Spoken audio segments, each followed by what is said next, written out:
Soy! Welcome back! For today's recipe, what I'm gonna share to you is a family recipe. This is my mom's recipe of chicken asado. This is a very special dish mga soy. My kids love it and I especially. Every time I eat this dish, it always brings back memories when I was a child and it transports me back to the Philippines. I hope you will enjoy it. Here it is!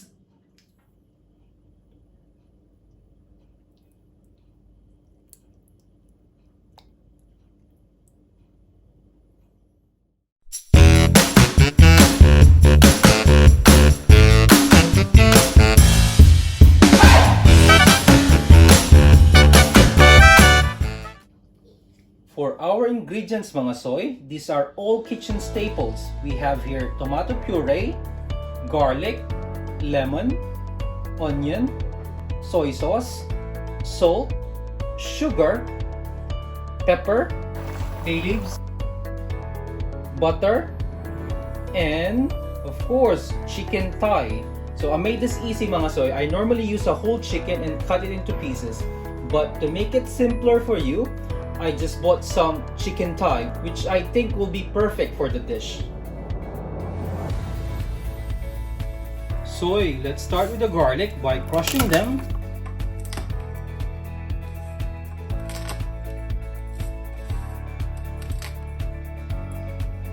Next, we peel the skin off.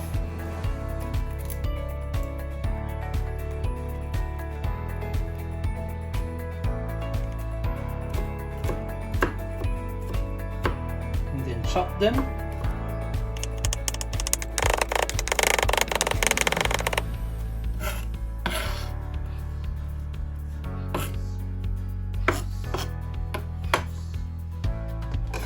Next will be the onion.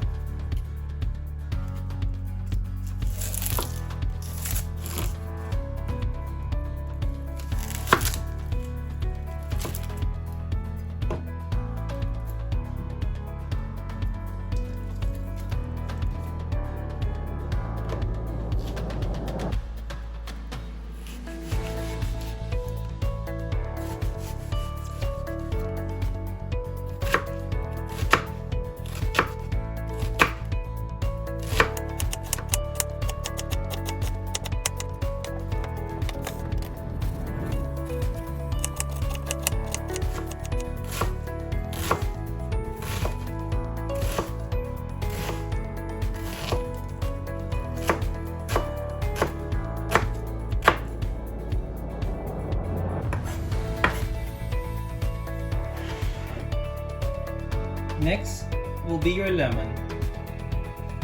Roll it, press a bit to extract more juice.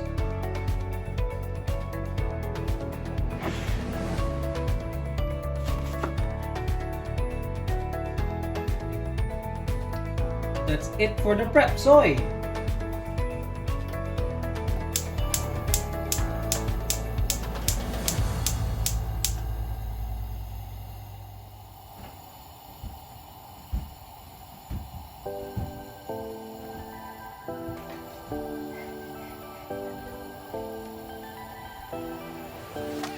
Butter,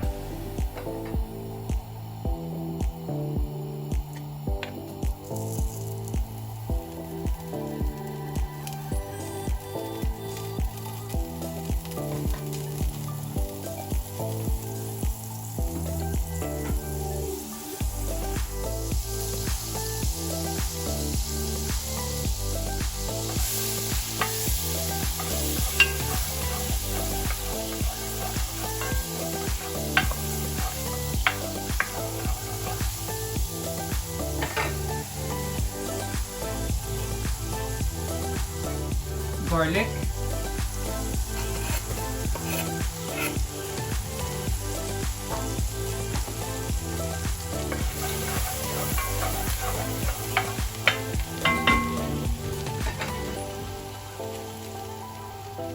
onions,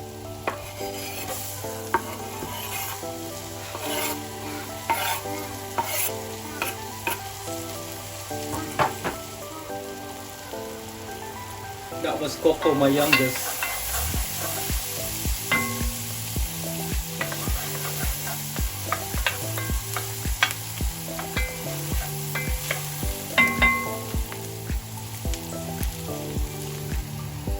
Chicken thigh.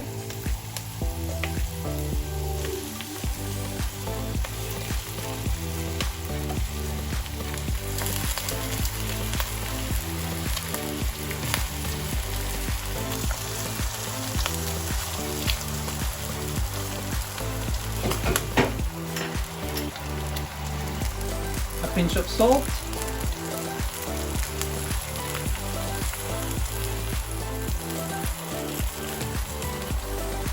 Pepper.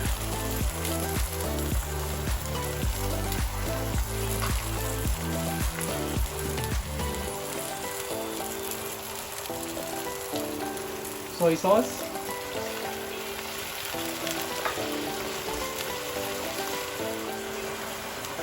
Lemon.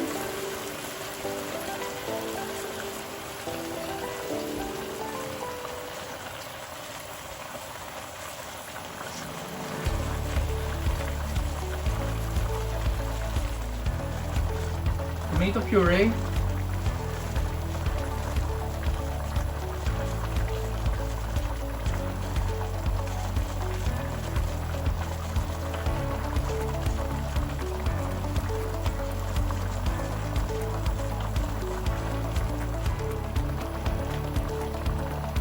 Bay leaves.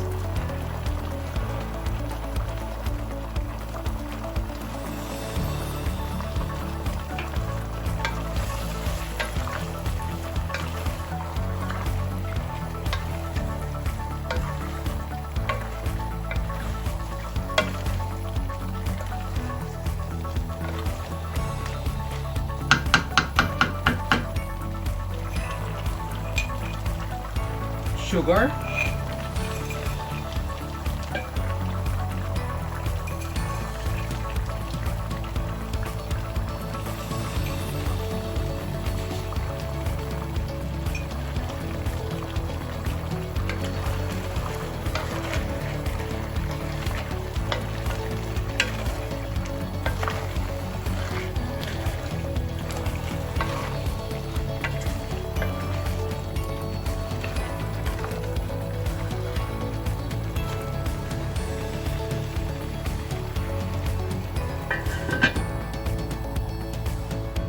After 5 minutes soy, check lang natin. So, it's still on high fire, yeah?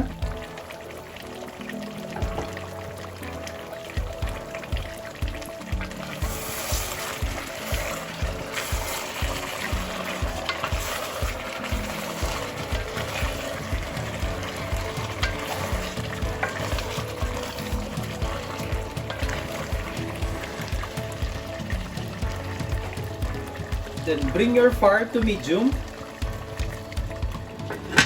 Then cover. And then check mo lang siya soy every now and then para huwag kang masunugan.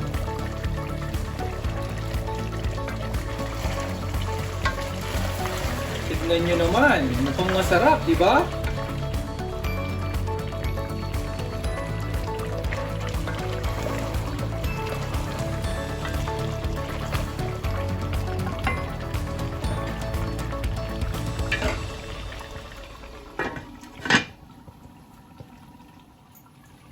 Check natin soy. This is roughly after 15 minutes of cooking. As you can see, medyo luto na siya. So at this point, pwede na natin siyang patayin kasi there will be another step. The next step will be frying. Let's turn it off now. Let it cool down for a bit. So, soy, after nating lutuin for 15 to 20 minutes, yun ay dapat wag siyang masyadong luto dahil the next step will be piprituhin natin to step up the taste. I'm sure you will enjoy it, mga soy. So tanggalin lang natin siya, soy. So this is roughly 15 to 20 minutes of cooking time.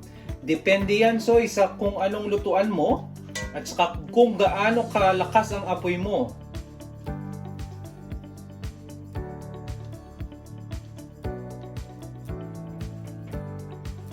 let it cool down for 5 minutes, Soy, bago natin prituhin.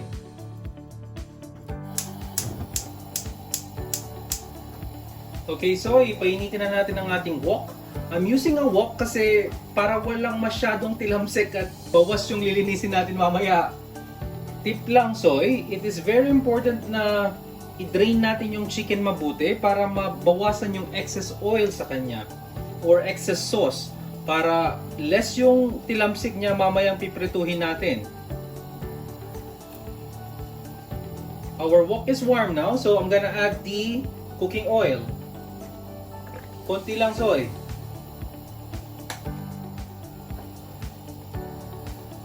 Pag mainit na yung oil, pwede na nating lagay yung chicken natin. Slowly lang, Soy.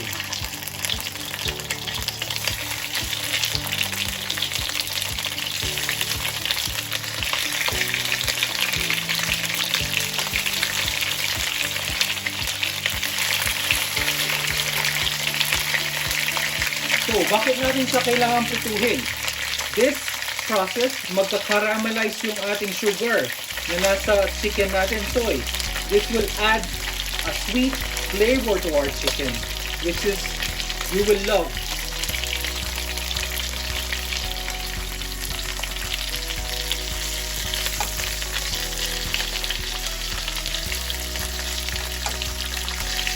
So what we are trying to achieve, so is ganito lang. Huwag yung sunog. Tamang-tama lang to.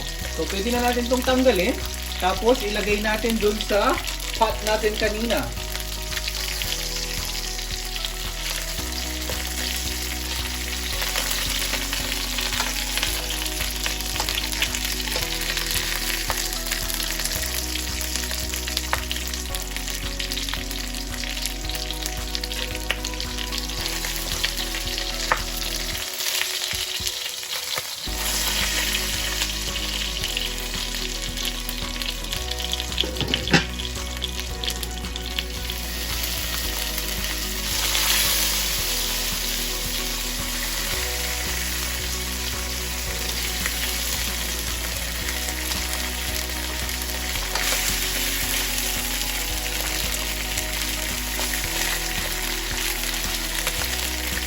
Last batch na to, Soy.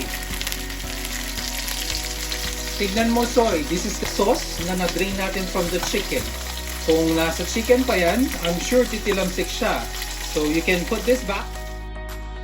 After nating mapirito, Soy, ibabalik natin siya sa pot. Tapos, lulutuin pa natin siya for another 5 to 10 minutes para lalong lumambot yung chicken natin.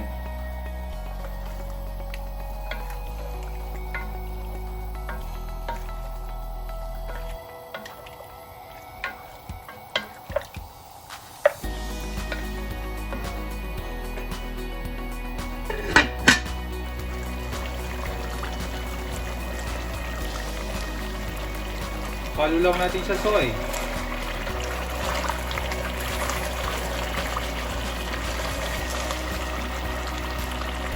Low fire.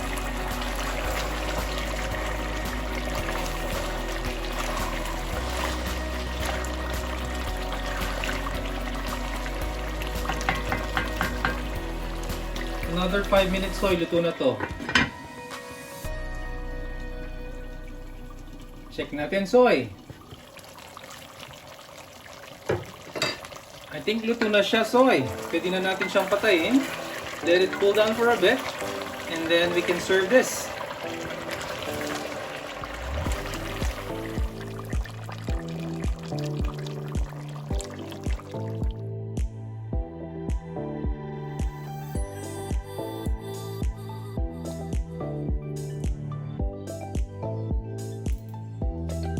Okay.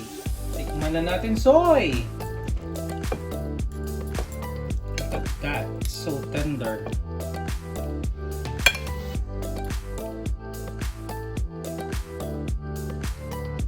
Yaman na, Soy! Oh, I miss my mom. I miss the Philippines. This dish always gives me a nostalgic feeling. Until next time, thank you!